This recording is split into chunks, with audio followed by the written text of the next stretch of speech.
Before sunrise, the river outside Capernaum was already crowded with fishermen, traders, and families waiting to cross before the afternoon winds became dangerous. Among them stood a poor fisherman named Ezra and his 9-year-old daughter, Leah. Ezra carried an old fishing net over one shoulder and held a small clay jar of medicine beneath his cloak. Leah had been coughing for several days, and a healer on the opposite bank had agreed to examine her if they arrived before noon. Ezra owned a tiny wooden boat, but years of hard use had left cracks along its sides. He had spent the entire night sealing them with cloth and tree resin, hoping the repair would hold long enough for one crossing. Near the dock stood Darius, the wealthiest ferryman on the river. His large boat was built from strong cedar wood, covered by a clean red canopy, and carried merchants safely across for a price most poor families could not afford. Ezra approached him and said, "My daughter is ill. Please take us across. I can pay you after I sell my fish this evening." Darius looked at Ezra's worn clothing, then at the empty fishing basket beside him. "Promises do not repair boats," he replied. "Pay now, or find another way." Leah began coughing into her sleeve. Ezra lowered his voice. "She only needs to reach the healer. I will work for you. I will clean your boat, repair your nets, anything you ask." Darius glanced toward several wealthy merchants waiting behind him and shook his head. "Every poor man has a reason his debt should become my problem." He turned away and ordered his workers to begin loading cargo. Standing a short distance from the dock was Jesus. He had arrived quietly with several travelers, but he said nothing as Ezra led Leah toward their small boat. Jesus watched Ezra place the medicine jar safely beneath a wooden bench, wrap Leah in his cloak, and push the fragile boat into the water. At first, the river was calm. Ezra rowed carefully while Leah watched the sunlight appear above the hills. She tried to smile and said, "Father, when I am better, I will help you mend every hole in this boat." Ezra smiled back. "When you are better, I will build you a boat that has no holes at all." They had reached the middle of the river when Leah felt cold water around her sandals. "Father," she whispered, "the boat is filling." Ezra looked down and saw water pouring through a crack beneath the bench. The resin had separated from the wet wood. He immediately pulled off his outer cloak and pressed it against the opening, but another crack appeared near the stern. The boat began sinking lower. Ezra shouted toward Darius, whose large ferry was passing less than 50 steps away. "Please, my daughter is here! Help us!" Darius heard him. Everyone aboard the ferry heard him. A merchant moved toward the side and said, "We have space. Bring them aboard." But Darius looked at the sky, then at the heavy cargo stacked across his deck. "Turning will cost us time," he said. Ezra shouted again, "I will give you my boat. I will work for you for a year. Just take my daughter," Darius called back. "You should not have entered the river in a broken boat." Then he ordered his rowers to continue. Leah stared at the ferry moving away. "He saw us," she said quietly. Ezra removed the medicine jar and tied it inside Leah's cloak. He placed the only wooden oar beneath her arms and said, "Hold this tightly. Whatever happens, do not let go." The water reached Ezra's knees. He tried to row with a broken piece of wood, but the current pulled them farther from shore. Then another boat approached from behind. Jesus stood at its front. He told the men rowing to move closer, and when they reached Ezra's sinking boat, Jesus leaned down and lifted Leah into safety. Ezra climbed aboard moments before his boat disappeared beneath the surface. Leah collapsed against her father, trembling but alive. Jesus covered her with a dry cloth and placed the medicine jar beside her. Ezra looked toward Darius's ferry in the distance. Anger burned across his face. "He heard her," Ezra said. "He could have saved us without losing anything." Jesus looked toward the river and replied, "What he refused to give revealed who he has become. What you choose next will reveal who you are."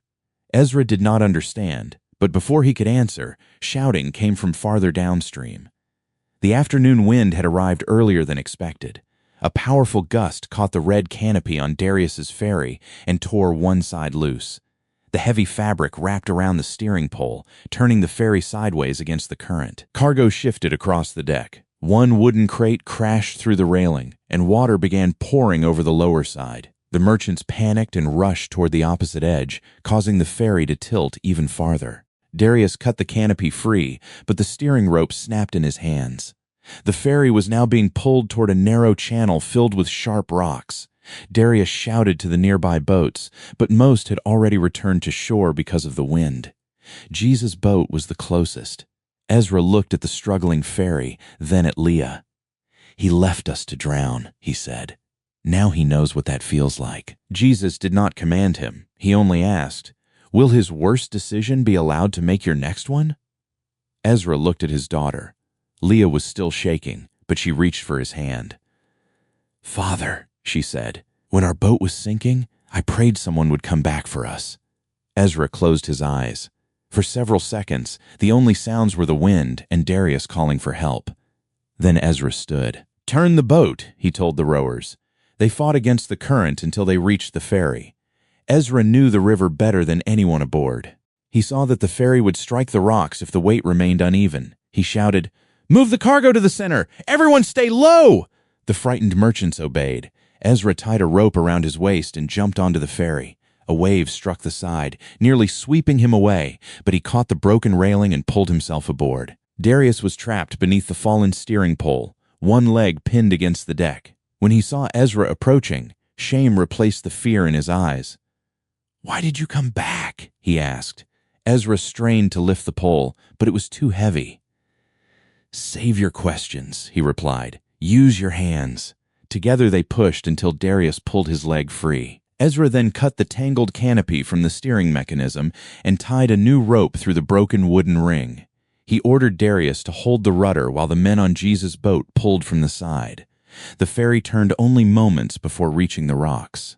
Both boats drifted into calmer water near the bank, where the passengers climbed onto solid ground. Darius sat in the mud, staring at Ezra as Leah ran forward and wrapped her arms around her father. After a long silence, Darius removed a heavy money pouch from his belt and held it out. "Take this," he said. "It is more than your boat was worth, more than the healer will charge. Take it for saving my life." Ezra looked at the pouch but did not reach for it. "When I begged you to save my daughter, you asked what her life was worth," he said. "I will not ask what yours is worth, because a life is not a debt that can be paid." Darius slowly lowered the money. For the first time, the wealthy ferryman had nothing to say. Jesus stepped closer and asked him, "You built a strong boat so the river could not take what belonged to you. But what have you built inside yourself to keep wealth from taking who you were?" Darius looked toward Leah, then toward the broken remains of Ezra's boat floating near the reeds. He remembered Ezra shouting from the water and realized that the same man he had abandoned had risked everything to return for him. The next morning, Ezra and Leah arrived at the dock expecting to borrow a boat to reach the healer. Instead, they found Darius waiting beside a newly repaired fishing boat. It was not large or beautiful, but its wood was strong and every crack had been sealed. Darius handed Ezra the rope and said, "This is not payment for saving me. Nothing I own could pay for that. It is the boat I should have offered before you ever entered the river." Ezra studied him carefully. "And the families who cannot afford your ferry?" he asked. Darius looked toward a group of poor travelers waiting near the dock. "From this day forward, no sick person, child, or desperate family will be refused because they have no money." Ezra accepted the rope. Leah smiled and climbed aboard. Before they left, Darius knelt beside her and said, "I am sorry I heard your father calling and continued rowing." Leah answered, "Then next time someone calls, turn around sooner." Darius lowered his head and nodded. Months later, people along the river began speaking about the ferryman whose boat always saved one empty place for someone who could not pay. Some believed Darius changed because he had nearly died. Ezra knew the truth was deeper. Darius changed because the man he had treated as worthless refused to treat him the same way. And whenever Leah asked why her father had gone back, Ezra always gave her the same answer. Saving him did not erase what he did to us. It simply stopped his cruelty from deciding who we would become.